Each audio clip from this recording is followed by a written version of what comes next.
Olá, tudo bem? Eu quero começar este vídeo pedindo a vossa colaboração. Se já subscreveram o canal, partilhando nas redes sociais, dando like se gostar, dislike se não gostar, deixando os seus comentários. Como vocês sabem, respondam a todos. E se ainda não se inscreveu no canal, considere se inscrever e ajudar este canal a crescer, caso goste daquilo que aqui é dito. Este vídeo que eu vou gravar hoje é um vídeo que me dá especial prazer em gravar.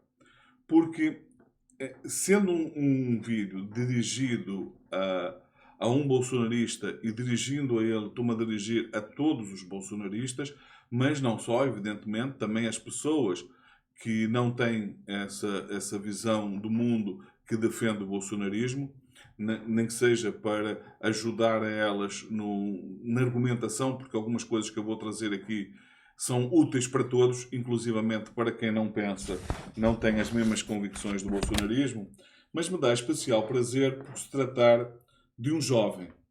E não é um jovem qualquer.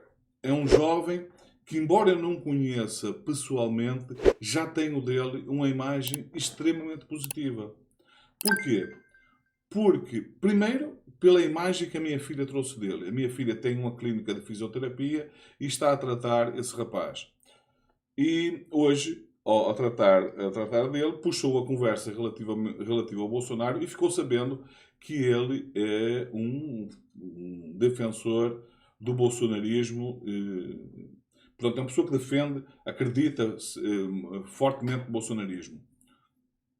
O que não a qualifica nem bem nem mal. É uma posição como outra qualquer.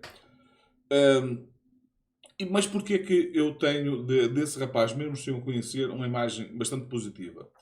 Primeiro pelo áudio que ele mandou, que mostrou-se de facto um rapaz, a minha filha já tinha dito isso, mas o áudio também mostra que se mostra um rapaz bastante educado. E outra coisa, vindo ele do Complexo do Alemão, do estado do Rio de Janeiro, de onde eu sou natural, comprova uma tese que eu defendo no canal, de que as pessoas que vivem nessas comunidades são, na sua esmagadora maioria, trabalhadoras, pessoas de bem. E ainda mais convicto eu estou de que se trata de uma família, porque esse jovem veio junto com a família, ele tem 20 anos, de pessoas de bem, porque por facto de ser imigrante. Mas como assim? Pelo seguinte, é porque a grande maioria das pessoas que imigram são pessoas que pretendem uma melhoria da sua condição. E a melhoria da condição através do seu trabalho. Elas não se sentem valorizadas na sua terra natal e vão procurar noutro país crescer socialmente, mas de forma honesta, trabalhando através do seu esforço pessoal. E eu tenho por essas pessoas uma consideração especial, um carinho especial, porque tendem a ser, na sua maioria, pessoas muito bem intencionadas, pessoas honestas, o tipo de pessoas com que eu tendo a ter uma imagem extremamente positiva.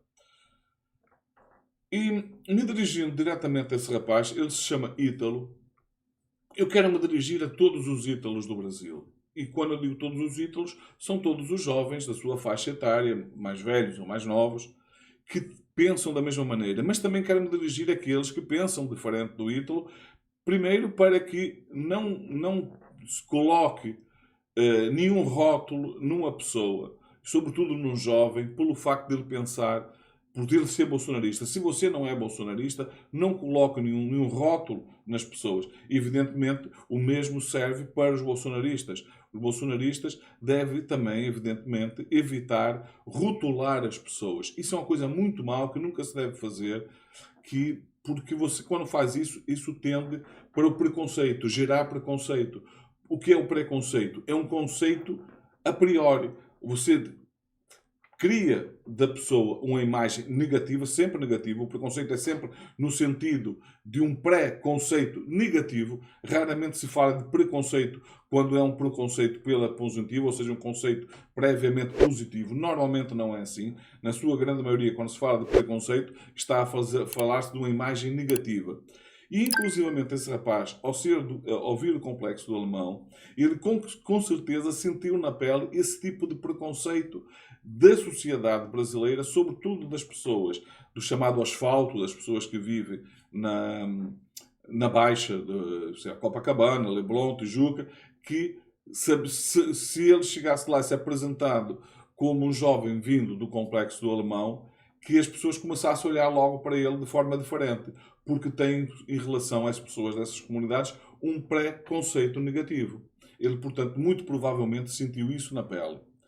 Então, eu quero, a partir de agora, me dirigindo diretamente ao Ítalo, me dirigir a todos os Ítalos do Brasil, digamos assim. Ítalo, primeira coisa que eu te quero dizer é o seguinte, e é uma coisa que tu deves levar para a tua vida. É que nunca se deve fazer afirmações ou questionamentos que se possa virar contra nós. Queres ver? E tu usas isso muito frequentemente. Queres ver? Olha, a primeira questão que tu colocaste no vídeo foi... No vídeo, não, desculpa, no áudio que mandaste para a minha filha, que ela me mostrou, eu ouvi, tu dizes assim, ok, quando ela disse que eu ia gravar este vídeo, ok, que tu queres saber então se eu estou do lado da verdade ou da mentira. Porquê que esse tipo de afirmação nunca se deve usar? Primeiro, isto não vai acontecer, ok? Fica desde já descansado, mas isso poderia criar uma situação logo, uma barreira entre nós, ok? Porque se tu dizes que tu queres saber se eu estou do lado da verdade ou da mentira, é porque tu consideras que o lado da verdade é o teu. Ora, se o teu lado é o lado da verdade e se eu penso diferente de ti, logo eu estou do lado da mentira. Ora, se eu estou do lado da mentira, ninguém tem interesse em saber o que pensa uma pessoa que eu sei a partir de que tudo aquilo que vai dizer é mentira. Ora, é preciso ter muito cuidado com isto, porque esse mesmo tipo de pensamento tem, por exemplo, os radicais islâmicos. Já pensaste nisso? O que é que leva, por exemplo, um radical, um fanático do Islão a colocar um cinto de explosivos no próprio corpo e se explodir junto com a multidão, matando pessoas completamente inocentes que ele não as conhece de lado nenhum, não tem nada contra elas, só porque, por exemplo, ele é judeu ou é católico ou é cristão? Isto acontece, naturalmente, tens conhecimento disso, que acontece frequentemente. E acontece porquê? Porque eles consideram que, estando ele do lado da verdade, todos os outros estão do lado da mentira, e eles associam sempre a mentira à representação do mal. Então o que é que acontece? Eles sentem que, ao fazer aquilo, eles estão a defender a verdade, estão a defender o bem. Estás a ver como esta afirmação, esse tipo de frases, de repente se torna perigosa e como elas se podem voltar contra nós? Queres ver um outro exemplo? Isto não é do teu tempo, és um jovem de 20 anos, portanto nasceste já neste século, mas até 1989 havia uma coisa chamada Guerra Fria. O que era a Guerra Fria? A Guerra Fria, ela chamava-se fria porque não era uma guerra de verdade. O mundo estava praticamente dividido em dois blocos, o chamado Bloco Soviético, era liderado pela Rússia e dos países que pertenciam a esse bloco. Procuras na internet que vais ver que são os países, Bielorrússia, Ucrânia, todos esses países dessa região eram, por exemplo, do leste europeu, Bulgária, Polónia, Roménia, todos esses países pertenciam a esse bloco do leste. E havia o bloco ocidental. E o bloco ocidental liderado pelos Estados Unidos e os países da Europa Ocidental, de onde, por exemplo, faz parte Portugal. E o que é que havia naquela altura? Como é que o Ocidente via o bloco soviético? E muito provavelmente, no caso deles, a visão era exatamente no sentido oposto. Isso não sei porque eu nunca estive daquele lado. Do lado do Ocidente, como é que eram caracterizados os do bloco soviético? Era o eixo do mal. Repara como isto é semelhante. Porquê? Porque como o Ocidente se via como o lado do bem, o lado certo, o outro lado é o lado errado. Estás a perceber? Estás a ver como isto, até certo ponto, é o mesmo tipo de raciocínio desta frase: eu quero saber se você está do lado da verdade ou do lado da mentira. É a mesma forma. E porquê que isto se torna negativo? porque depois as pessoas tendem a colar do outro lado, que é o lado da verdade, tudo que é de mal, tudo que é de mal vem daquele lado. E tu que vieste do complexo do alemão, deves ter sentido isso na pele. Tu deves ter sentido em algum momento da tua vida que as pessoas das classes sociais mais altas olhavam para ti como essa pessoa do chamado, que seria, por exemplo, no caso do Ocidente, considerado do Bloco Soviético. E queres ver que interessante? Nessa altura, no início dos anos 80, havia um grupo musical chamado The Police, que tinha um líder, que ainda existe, ainda grava, chamado Sting. O Sting gravou uma música extremamente interessante em que demonstrava esse preconceito que o Ocidente tinha pelos russos. E ele apenas dizia isso. Falava sobre a ameaça de guerra nuclear entre os dois blocos, que o que fazia com que os dois lados ninguém se atrevesse a invadir o outro, era porque ambos estavam equipados com armas de destruição em massa. E, portanto, isso criava essa tal guerra fria. Ninguém se atrevia a atacar o outro porque sabia que o outro tinha capacidade de aniquilar e havia aniquilação global. Portanto, havia aquele conceito de, numa guerra nuclear, seria aniquilação total. Todos iriam perder. Não haviam vitoriosos, e com certeza, e isso é verdade, não haveriam vitoriosos numa guerra nuclear. E o Sting gravou uma música que a dada altura falava que ele queria acreditar que os russos também amavam os seus filhos. Ou seja, a ameaça soviética não era diferente. A ameaça que o Ocidente via em relação aos soviéticos, que os soviéticos representavam pelo Ocidente, não era com certeza diferente da ameaça que os soviéticos sentiam em relação ao Ocidente. Por isso ele dizia isso. Eu acredito que os russos também amam os seus filhos. Portanto, eles também não querem a guerra, porque se nós não queremos a guerra e vê o outro como mau, o russo, provavelmente, eles devem pensar, será que os ocidentes amam os seus filhos? Nós amamos os nossos. O ocidente ama. É esta a reflexão que o Sting se faz. Nessa música, quando ele diz, vais procurar na internet, que inclusive é uma música muito bonita, em que ele fala exatamente isso. Que os russos, espera que os russos também amem os seus filhos. E, portanto, amando os seus filhos, não há nenhuma possibilidade, nenhum risco de eles procederem a algum tipo de ataque ao Ocidente, porque eles sabem que depois o Ocidente ia responder e os filhos deles também iriam morrer. Entendes? Bom, acho que já me estendi bastante, mas acho que é importante isto, que é para que entendas bem porque é que esse tipo de frases não pode, não se deve, esse tipo de afirmação não se deve fazer. Outra, que vai na mesma linha. Tu dizes assim, que queres que associaste a ideia de que as minhas fontes são os mídias tradicionais e que os mídias tradicionais são, por definição, de alguma forma, fontes que não são fidedignas, porque eles têm algum interesse por trás. Repara, eu podia, pura e simplesmente, devolver-te a questão. Se as minhas fontes não são válidas, porquê que tu has de considerar que as tuas são? Porquê, com base em quê, que as tuas fontes são válidas e as minhas não? E vice-versa.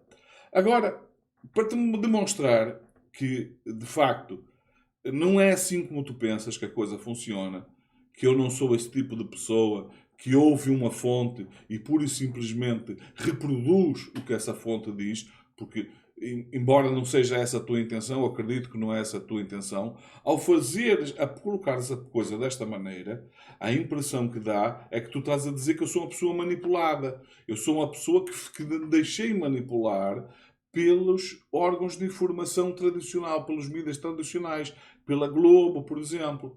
Mas eu quero dizer a ti o seguinte. A Globo é, de facto, uma das minhas fontes de informação. E reparem bem nessa questão da informação, porque isto é importante. Porquê? Porque a Globo apresenta-me os fatos e eu tenho a possibilidade de verificar se aquilo que está a ser apresentado é verdadeiro ou falso. O que é diferente do depois da análise que a Globo faz do facto que frequentemente, e há vários analistas da Globo quando fazem isso, eu fico até abismado, porque muitas das vezes a análise que eles fazem deles é totalmente equivocada. Eles apresentam os factos exatamente como eles aconteceram. Dificilmente vais encontrar, ou provavelmente nunca vais encontrar, a Globo apresentar uma situação que seja a partida falsa. Toda análise que é feita dela pode ser falsa, pode ser verdadeira. Mas a mensagem em si, ela tende a ser verdadeira. E porquê? Porque se não fosse verdadeira, iria criar um problema de credibilidade. Não é a credibilidade daquelas pessoas que não querem acreditar na Globo, porque essas vão sempre dizer que não acreditam naquilo que vem da Globo e ponto final. Mas a credibilidade entre os próprios parceiros, entre os mídias, porque seria muito fácil se um mídia, repara, existe concorrência, certo? Entre os vários mídias. Se um mídia apresenta algo que se consegue comprovar que aquilo é falso, que aquilo é chamada fake news, isso entregaram a arma à concorrência. Para dizer, está a ver como esses gajos são, está a ver como é que eles são. Eles apresentam notícias falsas, eles fazem análise com base em notícias falsas. Então a probabilidade disto acontecer nesses meios é menor. Agora, eu não ouço só a Globo. Queres ver? Eu ouço, por exemplo, assisti durante muito tempo até acabar a um programa de um canal claramente bolsonarista. Eles nunca esconderam a sua defesa do bolsonarismo, que é a Jovem Pan. A Jovem Pan tinha um programa chamado Pingo nos Is. Eu assistia ao Pingo nos Is e assistia, como continuo a assistir, ao É da Coisa da Band com o Reinaldo Azevedo, que eu te aconselho a assistir, porque muito provavelmente vais aprender muito. Os bolsonaristas não gostam deles. Durante muito tempo os petistas também não gostaram dele. Hoje já é um bocado diferente. Mas durante muito tempo os petistas também não gostavam dele pelas posições dele. Porque as posições dele já contrariaram a esquerda, os progressistas, no passado. E hoje vai mais contra o bolsonarismo, a extrema-direita, e eu me desculpe, mas eu tenho que tratar o grupo do bolsonarismo de extrema-direita, e se conseguires os meus vídeos vais ver porque é que não é por acaso que eu trato eles como extrema-direita. Aliás, quando eles são chamados de extrema-direita, e se reparares, eles nem sequer reagem. Eles mesmos se assumem dessa forma. Portanto, isto digamos que é um chamado ponto pacífico. Ok?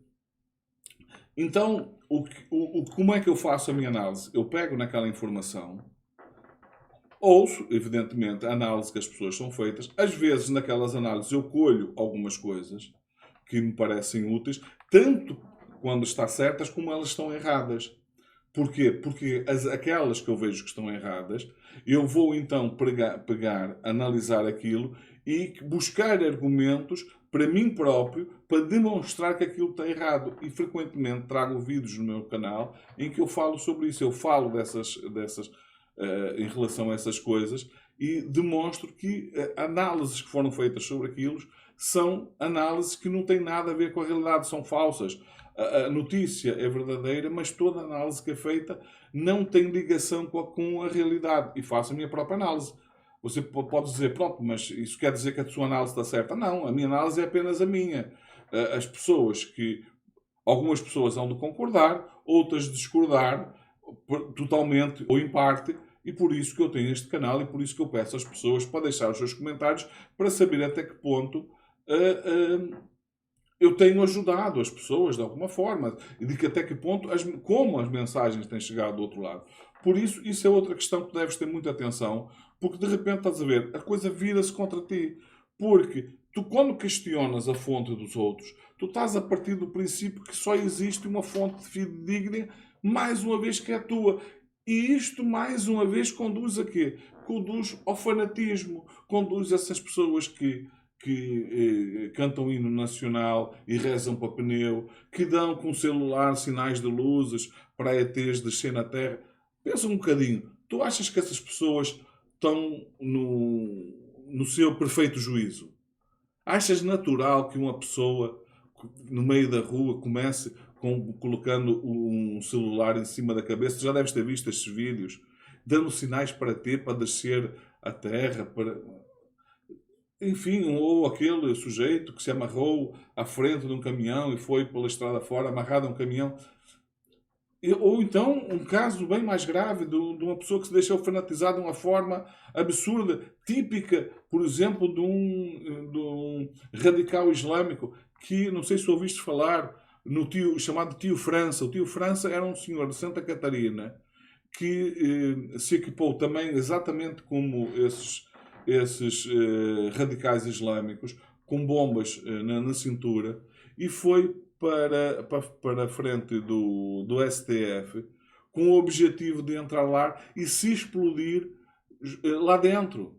Não conseguiu, a segurança notou, e o que é que ele fez? Ele se explodiu sozinho. Vê o nível de fanatismo. Mas até mesmo a mulher dele mostrou quanto ela própria também estava fanatizada, porque uma semana depois, alguns dias depois, ela incendiou a própria casa, a casa deste tal Tio França, e morreu lá dentro, ela ficou lá dentro. Ela se suicidou deitando fogo à casa. Estás a ver como esse tipo de pensamento pode levar as pessoas a agirem contra elas próprias. O fanatismo é algo que é extremamente perigoso. E é perigoso não só para as outras pessoas, como para as próprias pessoas. Eu quero só que tu penses nisso, tenhas isso presente. E não é por acaso que, se fores à procura, tu não vais encontrar pessoas com esse nível de fanatismo, por exemplo, entre os progressistas. Eu não estou a falar sobre o PT, não, os progressistas. O que são os progressistas? São aquelas pessoas que defendem um modelo de sociedade que, por exemplo, defende as classes sociais a que tu pertences. Classe média e as classes mais baixas da sociedade. Que entende que essas são classes sociais, são as classes que não é porque nem sequer por caridade que elas devem ser defendidas, porque é nessa classe social que está a criação da riqueza. Eu vou-te dizer uma coisa que provavelmente tu nunca ouviste na tua vida e que eu quero que tu aprendas uma coisa. Eu tenho vídeos no meu canal que falam exatamente isto. Quem produz a riqueza, ao contrário do que tentam convencer a ti e provavelmente os teus pais, não são os empresários. Os empresários se beneficiam da riqueza gerada por pessoas como tu e a tua família. Quem produz riqueza é o trabalho. Tu queres ver? Eu vou pegar de uma forma extrema. Imagina a seguinte situação. Tu tens duas sociedades com um rio separando as duas sociedades. De um lado só estão milionários, pessoas extremamente ricas que têm dinheiro para pagar, para fazerem tudo para elas. E do outro lado, tu tens uma comunidade composta essencialmente por trabalhadores. E de repente, ambas as sociedades precisam de, por algum motivo, construir-se uma ponte para ligar as duas comunidades. Eu pergunto, quem vai construir essa ponte? Os da sociedade dos milionários ou a da sociedade dos trabalhadores? Outra coisa, vamos supor, por qualquer motivo, o dinheiro deixasse de existir. Qual a sociedade que cresceria e qual aquela que entraria em decadência? Pensa nisso. Porque, por exemplo, essa tal ponte, ela seria perfeitamente possível de ser construída. Não é necessário dinheiro, desde que tenhas a matéria-prima e tenhas o saber fazer. E o saber fazer está do lado do trabalhador, não está do lado do empresário. O empresário até pode saber gerir a empresa dele, mas saber fazer, na grande maioria dos casos, não sabe. Claro que tu podes dizer, não, mas eu tenho empresários que eles próprios são trabalhadores. Por exemplo, tens uma carpintaria em que o dono da carpintaria é ele próprio o carpinteiro. Mas não é dessas pessoas que eu estou a falar. Porque essas pessoas é um empreendedor que empreende através do seu próprio trabalho. Ele gera também empregos, mas quando ele cria a empresa, primeiro que tudo para gerar emprego para ele próprio, para não depender de alguém que lhe dê um emprego. E outra coisa, evidentemente, porque ele, ao criar a empresa, ele vai se beneficiar do lucro de tudo. Toda a riqueza que ele gerar vai ficar para ele. E não vai ter que partilhar, ficando com a maior parte, que é sempre isso que acontece, como deves saber, a maior parte do lucro fica para o empresário. Portanto, não é dessas pessoas que eu estou a falar. E quando estou a falar de empresários, é aquele empresário que se limita a gerir a empresa, às vezes nem isso, são meros acionistas, e que não sabe pregar um prego. Portanto, a sociedade que vai progredir é evidente que é a sociedade dos trabalhadores. Porquê? Porque quem gera riqueza é o trabalho. Quem gera riqueza não é o dinheiro. Se pegares um monte de dinheiro e puser na margem do rio, aquele dinheiro vai ficar ali, vai apodrecer, vai se desfazer e não vai transformar-se numa ponte. Agora, se tu colocares... Vamos pôr a coisa da seguinte maneira. Tu pões dos dois lados um monte de dinheiro e toda a matéria-prima para construir uma ponte. E do outro lado, tu só colocas a matéria-prima para construir a ponte. De que lado a ponte vai surgir? Do lado dos trabalhadores, dos operários, ou do lado dos empresários que preferem pagar para fazer? É evidente que vai conseguir ser feito do lado do trabalhador. Porque o trabalhador não precisa do dinheiro. O dinheiro vai ficar lá, vai apodrecer, não vai transformar aquela matéria-prima, não vai transformar aquilo numa ponte. Toda a matéria-prima que lá se puser vai se apodrecer. Pelo contrário, se puser apenas o material para construir as pontes, as pessoas vão se juntar e fazer. Não é por acaso que nas sociedades, nas classes sociais mais baixas, é de lá que veio o conceito do mutirão. Tu não vês mutirão nas classes sociais altas. Eles não fazem isso porque eles não precisam de fazer isso. Quando eles precisam de fazer alguma coisa, eles sacam da carteira e pagam alguém para fazer. O mutirão surge aonde? Nessas comunidades de onde tu vens, em que as pessoas acabam por ser todas solidárias umas com as outras, e quando é preciso fazer qualquer coisa, mesmo não havendo dinheiro, as pessoas arranjam forma de fazer. Entendes? Por isso é extremamente importante que tu tenhas presente que quem gera riqueza são pessoas como vocês. São pessoas que vêm dessas classes sociais trabalhadoras. Por isso que incomoda-me um bocado ver pessoas de classes sociais trabalhadoras defendendo tanto o empresário sem perceber que, antes de tudo, elas têm que defender os interesses dela. Porque quando elas defendem o interesse dos empresários, ela está a colocar o empresário à frente delas. Se elas acreditam que ao defender os empresários isso vai fazer com que os empresários defendam elas, é uma ilusão, isso não vai acontecer. O empresário, ele pensa em primeiro, segundo, terceiro, quarto, sei lá quantas vezes puseres neles. Se tiver tempo, eles podem pensar no trabalhador. São todos que são assim? É evidente que não, evidente que não. Dentro das classes sociais, não se pode também rotular as classes sociais partindo do princípio que são todas pessoas que pensam assim. Mas hás de convir que muito provavelmente é a maioria. E, portanto, é por isso que às vezes me incomoda um bocado ver que os trabalhadores, como eles são muito solidários na hora de fazer as coisas, mas na hora de defender os seus interesses, eles tendem frequentemente a ir contra, sem se dar conta disso, a ir contra os seus próprios interesses. Porque achar que pessoas da chamada direita, que representam essas classes sociais mais altas, que ao defendê-las, elas vão defender os seus interesses, é uma ilusão. Isto não acontece. Elas vão sempre defender, antes de tudo, muito antes de tudo, elas vão defender os seus próprios interesses. É assim, por isso é que eu acho que eu fico muito triste quando vejo que as pessoas tendo uma arma espetacular nas mãos, que é a eleição, na hora que vão votar, elas vão votar em pessoas que, chegando ao poder, não vão defender os seus interesses. Muito pelo contrário. Agora, tratando especificamente do facto de vir do complexo do Alemão.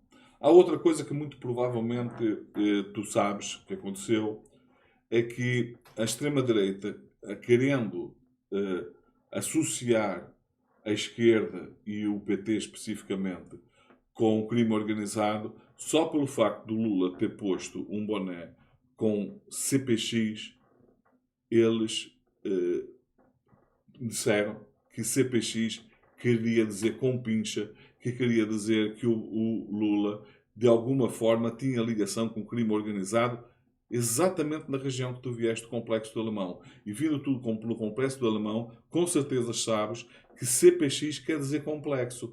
Mas mesmo eu, que não vivo no Complexo do Alemão, tenho certeza absoluta que quer dizer complexo. Sabe porquê?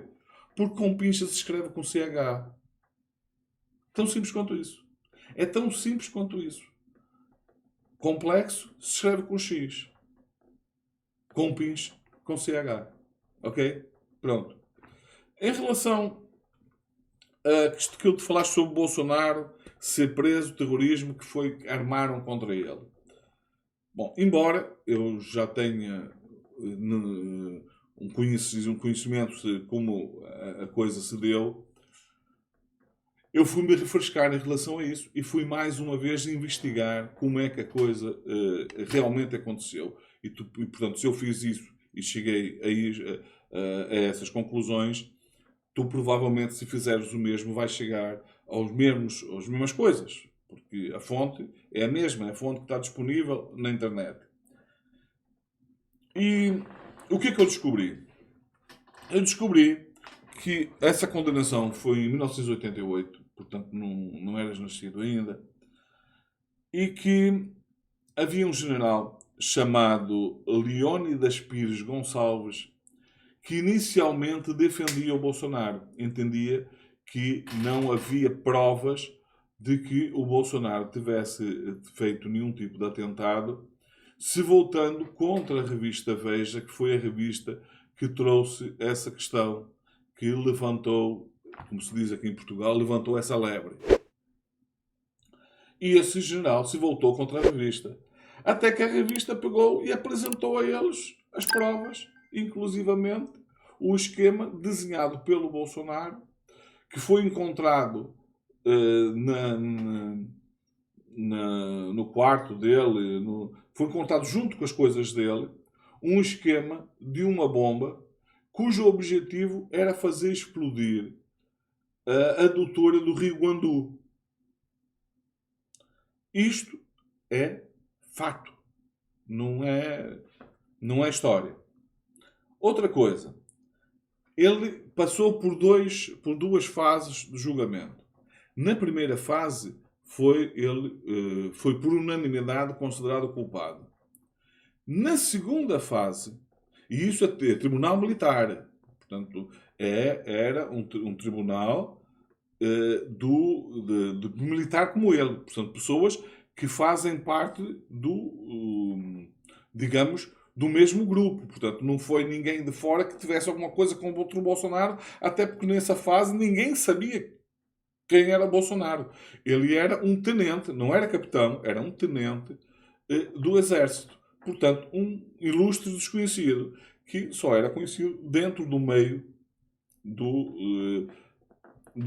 em que ele pertencia, do Exército, e naturalmente do Exército ali do Rio de Janeiro, e provavelmente nem de todos. Bom, então não se pode dizer aqui que houvesse alguma pessoa que quisesse conspirar contra ele, porque era, como eu disse, é um ilustre desconhecido.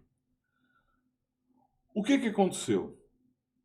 Eu fui à procura de informações sobre os factos que aconteceram nessa altura, e aquilo que eu apurei é que a imagem do Bolsonaro entre os próprios colegas era extremamente negativa.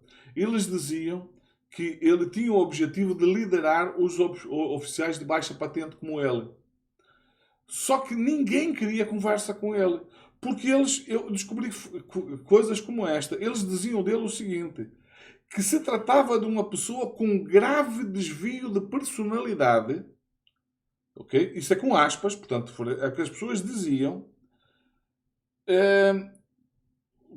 e de formação profissional, ou seja, era um mau profissional, portanto, um mau militar, e tinha um grave desvio de personalidade. E outra coisa, eles consideravam que ele era um mentiroso quanto mais. Eles dizem que ele mentiu durante todo o processo.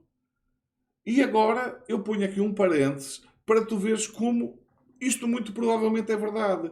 Porque no caso agora das tornozeleiras, ele já deu 3 versões diferentes. Ora, quem sobre uma questão tão simples como o facto de querer destruir a tornozeleira consegue apresentar 3 versões, é porque provavelmente as 3 são mentirosas. Porque não é possível algo tão simples a pessoa conseguir criar 3 versões diferentes sobre o mesmo facto, e um facto muito simples. Além disso, existe o próprio vídeo da Polícia Federal que mostra que o diálogo dele com a militar que foi lá e apurar que ele de facto tinha destruído ou tentado destruir a tornozeleira, ele estava no seu perfeito estado de consciência. Não notava nenhum sinais de como ele chegou a alegar que tivesse tido algum distúrbio. Até porque quando as pessoas que têm algum distúrbio paranoico, elas tendem a esquecer. É quase como uma pessoa quando fica embriagada, que faz coisas que depois se esquece. Ora, ele mostrou que tinha perfeita consciência daquilo que tinha feito. Não mostrou nenhum indício de uma pessoa que de facto tivesse tido algum transtorno. Eu estou a trazer isso só por causa dessa questão de que já nessa altura ele era considerado um mentiroso quanto mais. Agora, tem mais. Sabes que mais? Nesta altura, ele foi ilibado, e aqui ilibado entre aspas já vais perceber porquê, numa segunda instância, por 9-4, devido a um general chamado General Ernesto Geisel. Esse Ernesto Geisel, os teus pais podem perfeitamente comprovar isto. Ele foi um dos presidentes da República durante a ditadura militar.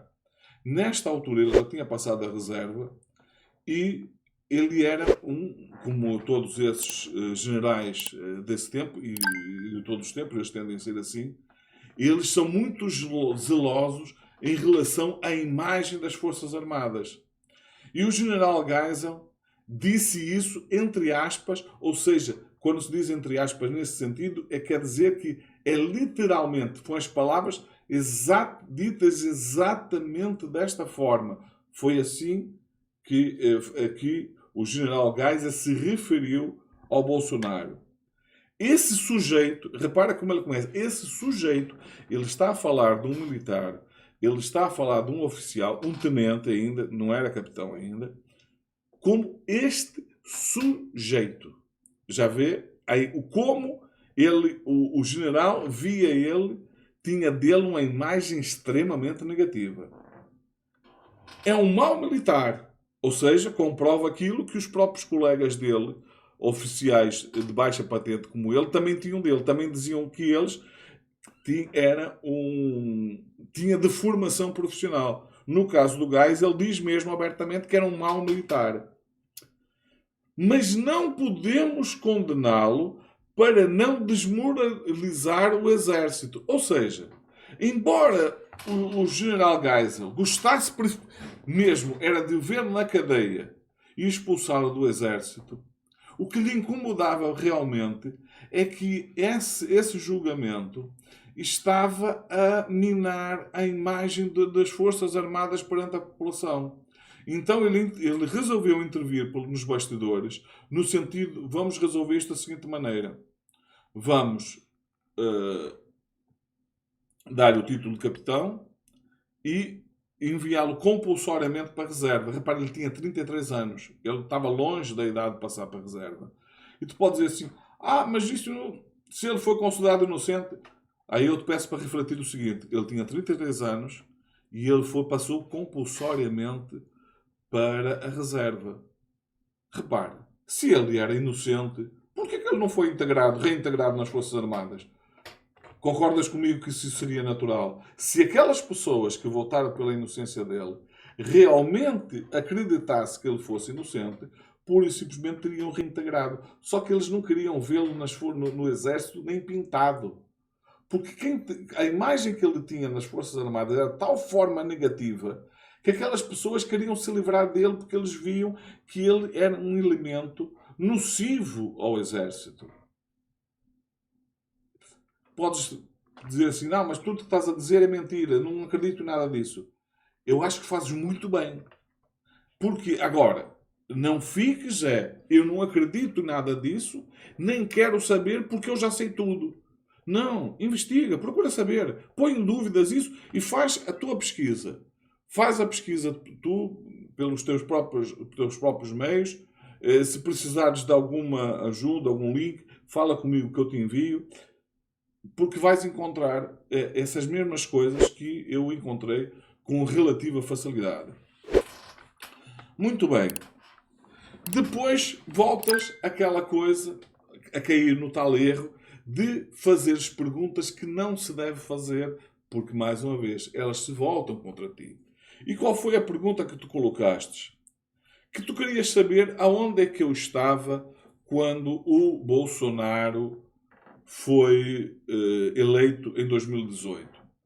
Bom, eu aí poderia dizer, tá, e onde é que tu estavas para ter tanta certeza que o Bolsonaro é inocente em 1988?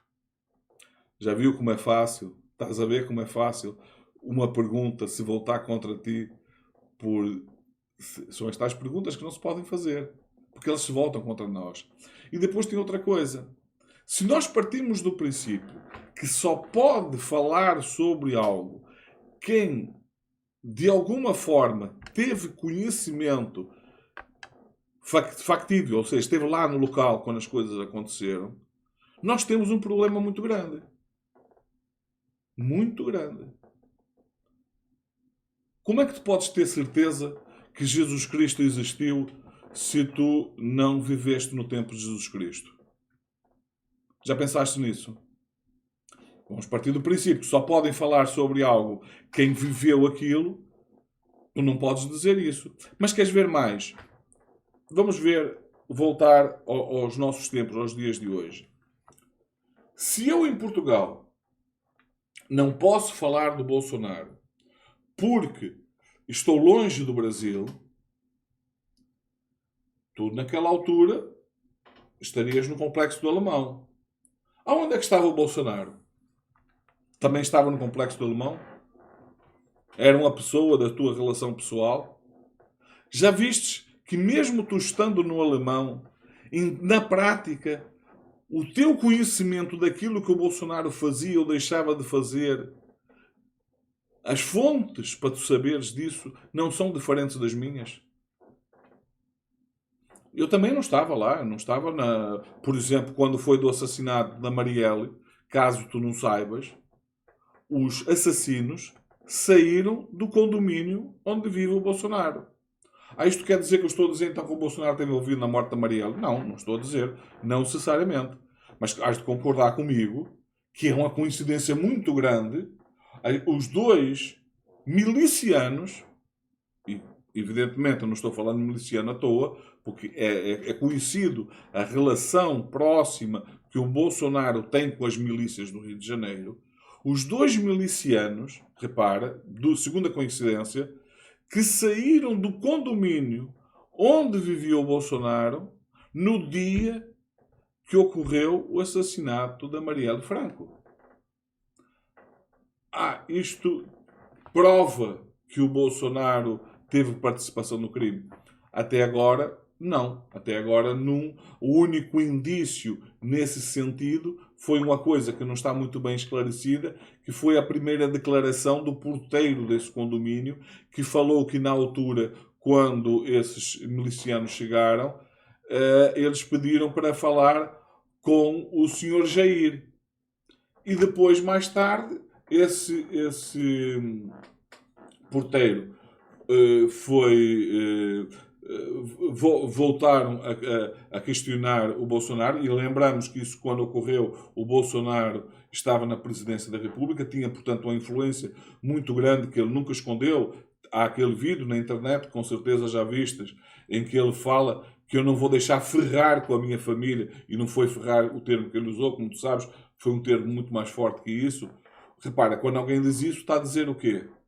Que se alguém tentar investigar a mim ou a minha família, eu não vou ficar aqui de braços cruzados, eu vou impedir que isto aconteça. Portanto, eu tenho pelo menos o direito de suspeitar que essa pessoa que voluntariamente disse que essas pessoas chegaram lá e pediram para falar com o Sr. Jair, e depois disse isso, depois que o Bolsonaro negou, que disse que estava em Brasília e tal, porque diz, mas eu estava em Brasília, então não pode ser verdade. Bom, como tu sabes, existe uma coisa chamada telefone celular. Existem formas de entrar em contato com o Bolsonaro. E, inclusivamente, é comum que essa intercomunicação, quando as pessoas fazem uma chamada para uma pessoa, existe uma forma de fazer o reencaminhamento da chamada automaticamente para o local onde a pessoa está. Ou seja, o facto do Bolsonaro estar em Brasília, ele não está incomunicável. É perfeitamente possível ele ser falado. Desculpa, eu cometi um engano e quero corrigir desde já. O Bolsonaro não era presidente ainda, foi durante a campanha de 2018. Mas a investigação, sim, decorreu já com ele como Presidente da República. Mas quando ocorreu o crime, não, ele não era Presidente da República ainda, foi ainda durante a campanha. Bom, está esclarecido essa questão. Portanto, o que aconteceu, existe essa suspeita, ok? Não comprova que ele teve envolvimento, mas os indícios são muito fortes.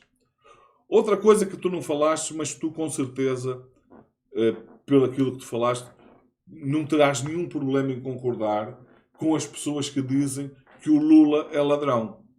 É ou não é? Não costumas dizer isso, não costumas ouvir isso, não costumas concordar com essa frase. Muito bem, eu não sou advogado do Lula, não vou aqui defender o Lula. Não é para isto que eu estou aqui. Mas eu quero só que tu ponderes o seguinte. Existe uma coisa chamada sinais exteriores de riqueza. Os sinais exteriores de riqueza, quando se fala, é quando uma pessoa demonstra que tem uma riqueza que é incompatível com a sua renda. Muito bem. Ora, se o Bolsonaro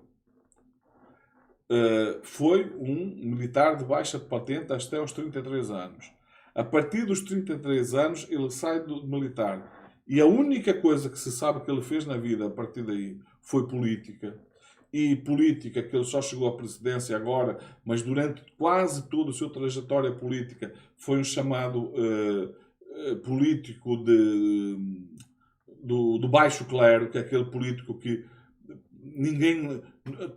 na verdade, ninguém acreditava que um dia o Bolsonaro pudesse sequer concorrer à presidência da República, quanto mais se tornar presidente. O Bolsonaro foi visto durante quase toda a sua vida como político, como uma espécie de figura caricata. Agora, achas que é normal que alguém que acumulou, ele nunca negou isso, saiu uma reportagem sobre o assunto e ele nunca negou, que comprou mais de 100 imóveis, dos quais 51 pagam com dinheiro vivo, cujo filho é conhecido por uma coisa chamada rachadinhas, que um deles chegou a ter uma loja de chocolates que praticamente só vendia a dinheiro, sendo que o maior cliente da fábrica de chocolate era ele próprio. O que demonstra que, muito provavelmente, se tratava de uma loja que era usada para lavagem de dinheiro. O que é que isto quer dizer? Lavagem de dinheiro como assim? Explique-se. É o que eu vou fazer. Lavagem de dinheiro como? Quando as pessoas têm dinheiro na sua posse, que é um dinheiro que elas não conseguem explicar a origem, uma das formas de lavar esse dinheiro, ou seja, fazer com que esse dinheiro entre no sistema financeiro como dinheiro legal, vindo de origem legal, por exemplo, era indo a uma loja de chocolates e pagando esses chocolates, pagando, sei lá, comprando, que era o caso, em que ele comprava assim chocolates na ordem dos milhares de reais. Era uma coisa, tudo pago em dinheiro vivo. Era um. E não vai dizer assim, mas isso é mentira. Não, faz uma pequena investigação, porque isto foi apurado pelas investigações que depois não seguiram adiante, precisamente por causa dessa fala do Bolsonaro, de que não vou esperar que ferre com a minha família, porque ele interveio para acabar com toda a investigação que envolvesse a família dele. E procura no vídeo na internet, em que procura da seguinte maneira, vai ao YouTube e diz: vídeo que o Bolsonaro diz, não vou esperar que ferre com a minha família. Não foi ferre, foi uma palavra começada por F, mas que eu não vou dizer aqui naturalmente. Provavelmente já viste este vídeo, mas se não viste, vais à procura que está lá. Portanto, é evidente que ele interveio. Ele disse que ia intervir mesmo. E ele disse apertamente, eu vou intervir sim. E disse mais. No processo de intervenção, se tiver que mudar um ministro, eu vou até ao limite de mudar o ministro. Porque não vou admitir que a investigação avance no sentido de ferrar comigo, com a minha família. Entendes? Esse tipo de relação tu não encontras no Lula, por exemplo. Mas eu não quero entrar na questão do Lula. Eu só quero te dizer o seguinte. Se tivesses feito essa afirmação por si só, já era um problema muito grande. Porquê? Porque se tu disses que uma pessoa é ladrão, tu tens que ter capacidade de provar. Tu tens que ter capacidade de dizer: é ladrão porque ele roubou isto neste lugar assim assim. Tu és capaz de fazer isso. É que se tu fores capaz, tu és uma pessoa extraordinária. Sabes porquê? Porque o Moro não foi. Como assim o Moro não foi? Ele foi condenado? Pois é. Mas na sentença de condenação do Lula, procura isso mais uma vez na internet, não precisa acreditar em nada que eu digo, procura na internet que está lá. O Lula foi condenado por fatos indeterminados. Ou seja, o juiz, Sérgio Moro, depois de muito tempo de investigação, depois de tudo que se soube como as coisas foram feitas, inclusivamente vai trazer problemas para ele logo que ele perca uma eleição para o Senado, em que a investigação vai ser reaberta, ele vai ter um grande problema para resolver, corre o risco mesmo de ser preso. Mesmo depois de tudo isso, ele acabou por ter que admitir que estava a condenar o Lula sem provas. Ele não tinha nenhuma prova de que o Lula é corrupto. E quando foi confrontado com isso, sabes o que é que ele disse? Ele disse, procuras mais uma vez na internet, que vais encontrar, disse o seguinte: eu nunca disse aqui, nem em lugar algum, que tinha provas que o Lula é corrupto. Eu apenas o condenei porque estou convicto, ou seja, eu estou convencido que ele é corrupto. Aí tu dizes assim: então pronto, ele estava convicto, tudo bem. Não, tudo bem, não, tudo errado. Imagina que você ou alguma pessoa da tua família seja condenado porque o juiz se convenceu que essa pessoa cometeu um crime. Tu irias aceitar isso como normal? É evidente que não. A lei diz que ninguém pode ser condenado sem provas. Aí tu, bem informado, dizes assim: mas o Lula não foi condenado só pelo Moro. Ele foi condenado também pelo TRF 4, a segunda vara de Porto Alegre. Tens razão, é verdade, ele também foi condenado por lá. E pior do que isso, ele foi condenado e a pena dele foi agravada. Agora, o que talvez tu não saibas é que mais tarde se veio descobrir que esses juízes foram chantageados pelo Sérgio Moro. Como é que foi feito isso? Muito simples. Havia um sujeito, um doleiro, que tinha sido preso pelo Moro. E o Moro chegou à beira dele, há vídeos também na internet que ele declara, esse sujeito que ele declara exatamente isso, e que disse ele o seguinte, que lhe daria a liberdade na condição dele trabalhar para ele. E trabalhar para ele como? Esse sujeito organizou uma festa no hotel de Curitiba e convidou os juízes desse tribunal para estarem presentes nessa festa. E que era uma festinha muito particular, que tinha lá umas meninas, já deves imaginar do que é que se trata. E esses juízes foram todos filmados naquelas condições. E esse sujeito, esse espião criado pelo Moro, levou o vídeos do que se passou. E o que é que o Moro fez com esse vídeo? Cometeu mais um crime que em algum momento vai ser julgado por ele. Ele usou esse vídeo para chantagear os juízes. Porque, evidentemente, se essa história se viesse a público, como acabou por vir, se fores à procura vais encontrar a falar sobre isto, que ele usou esse vídeo então para chantagear. E chantagem é crime. Não se pode fazer isso. E um juiz fazer isso é gravíssimo. Ninguém pode fazer uso desse recurso chamado chantagem. E o Moro foi exatamente o que fez para garantir que o Lula fosse condenado. Mas aí tu, mais uma vez, bem informado, disse: mas a mim tu não me enganas. Porque o Lula também foi condenado pelo STF. E assim, tens razão. Ele também foi condenado pelo STF. Só que o que talvez não saibas é que o STF não julga o mérito do julgamento. Ou seja, ele não vai à matéria.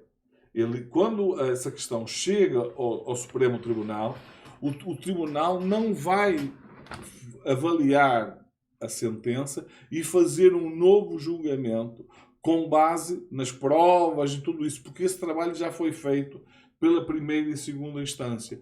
O que o Tribunal faz é apenas verificar se foram cumpridos todos os preceitos judiciais, ou seja, se, como as provas foram colhidas, não foi cometido nenhum crime, ou seja, se tudo o que foi feito não violou nenhuma regra constitucional, nenhuma regra do direito.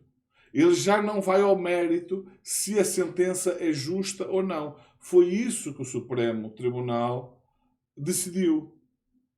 Ok?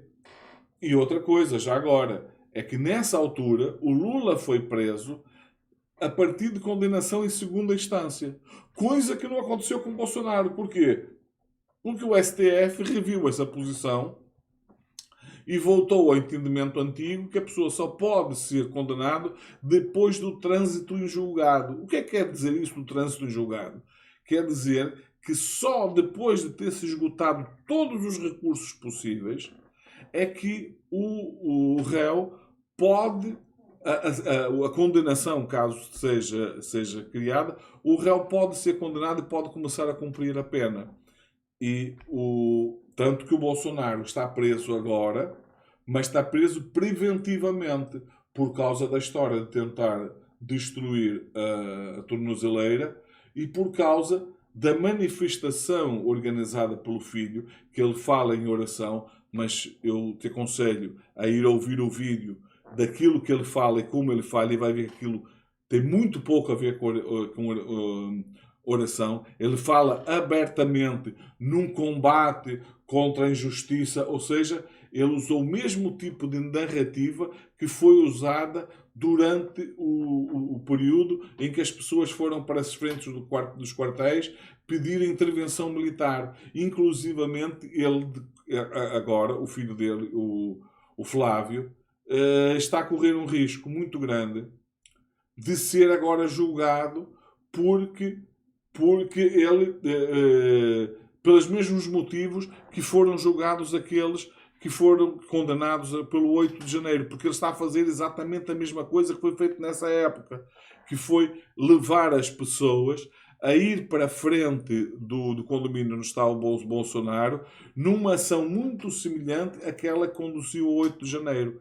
Ele, inclusivamente, pode vir a ter problemas por causa disso, porque nas falas dele está um claro sinal de que o objetivo daquilo é um objetivo, digamos assim, revolucionário. Que o objetivo era criar ali uma confusão, o Bolsonaro destruiria a tornozeleira e aproveitariam aquela confusão para ele poder escapar e depois, a partir daí, de alguma forma, essas pessoas iriam usar depois este tipo de movimento para tentar mais uma vez o golpe.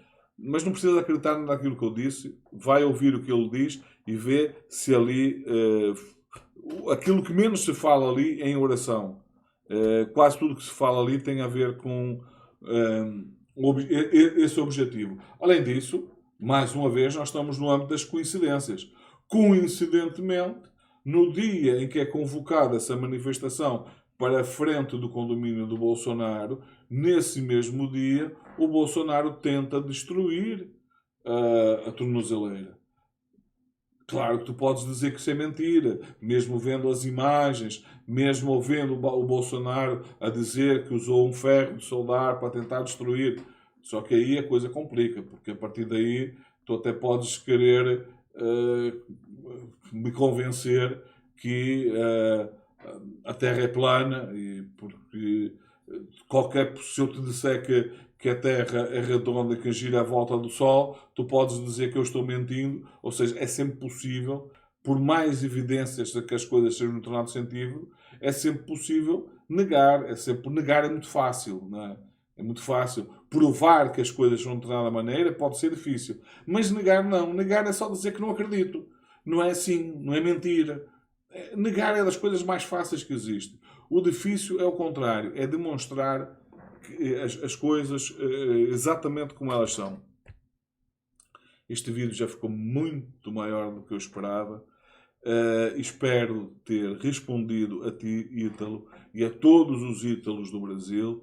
Espero que mesmo aquelas pessoas que não são bolsonaristas e que possam ter assistido os vídeos que estejam satisfeitas. O vídeo ficou de tal forma longo que eu vou ter que eventualmente fazer cortes dele para publicar no canal, porque muito poucas pessoas estão disponíveis para assistir um vídeo tão longo como este. Agora, a ti, Ítalo, eu peço que assista. Assista aos bocados, um bocadinho cada dia, mas assiste. Assiste porque o meu objetivo é, sobretudo, te levar a ter um comportamento diferente em relação às coisas. A não te deixares levar por nada daquilo que se diz, nem mesmo por aquilo que eu disse. Que habitues-te a uma coisa que se chama investigar. E agora, para terminar, eu quero só falar, para reforçar essa ideia, porque é algo que eu tenho trazido neste canal e é um princípio que eu tendo seguir. Existiu um filósofo francês no século XVIII chamado René Descartes. Esse René Descartes dizia uma coisa que era que se devia duvidar de tudo menos da existência de Deus. Em relação à parte de Deus, eu não vou entrar no mérito dessa questão, se também se deve duvidar da existência de Deus ou não. Mas quando ele dizia que se deve duvidar de tudo, o que é que ele queria dizer com isso? Queria dizer exatamente isto que eu trago aqui para este canal. É que a única forma das pessoas evoluírem, a única forma do mundo mesmo evoluir, é através de questionar certezas que existiam até a determinada altura. Se as pessoas deixarem de questionar, passarem a acreditar e ter certezas absolutas sobre as coisas, elas não se desenvolvem. Mas o mundo também não se desenvolve. Queres ver um exemplo?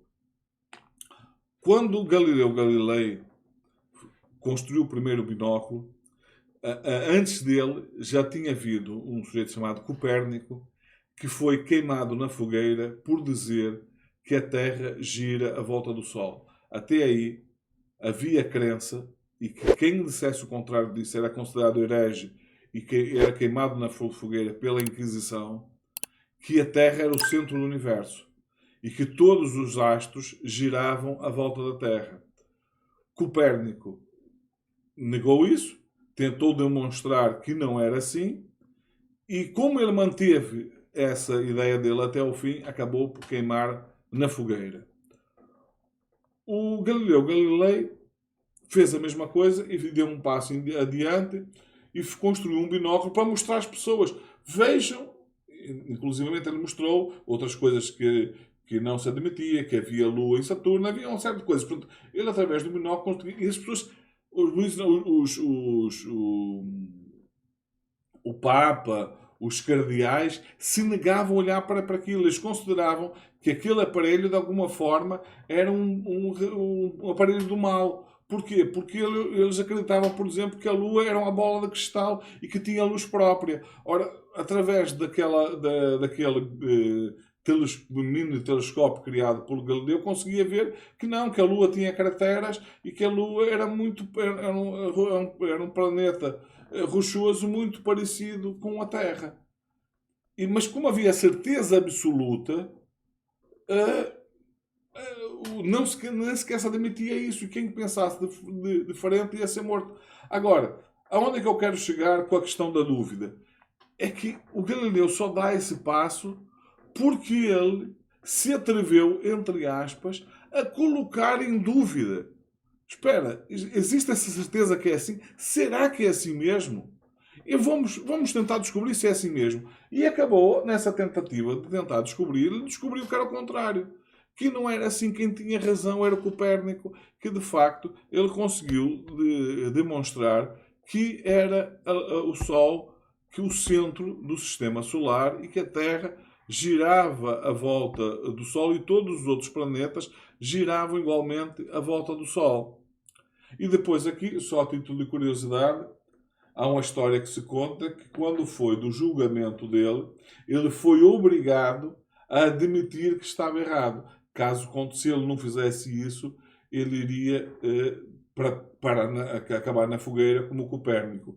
E como ele achava que, e muito bem, que não valia a pena morrer apenas por causa de uma teimosia de dizer que a coisa era assim, ele teria dito, e isso eu acho que isso é ficção, que eu acho que isso ele de facto não falou dessa forma, seria muito complicado para ele se de facto tivesse falado, mas existe, digamos assim, a piada de que ele teria dito nesse tribunal o seguinte: quando ele foi obrigado a jurar, ele fez o juramento da seguinte maneira: eu, Galileu Galilei, porque era assim que ele se chamava, as pessoas normalmente tratam com Galileu, mas o nome dele era Galileu Galilei.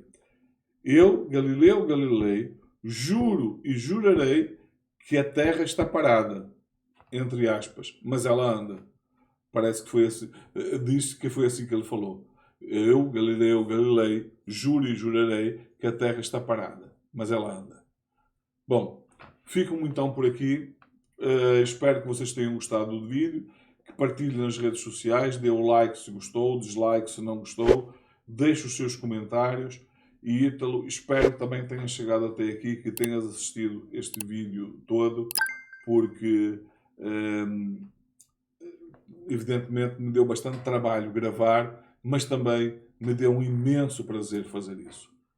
Fiquem bem, vemos no próximo vídeo.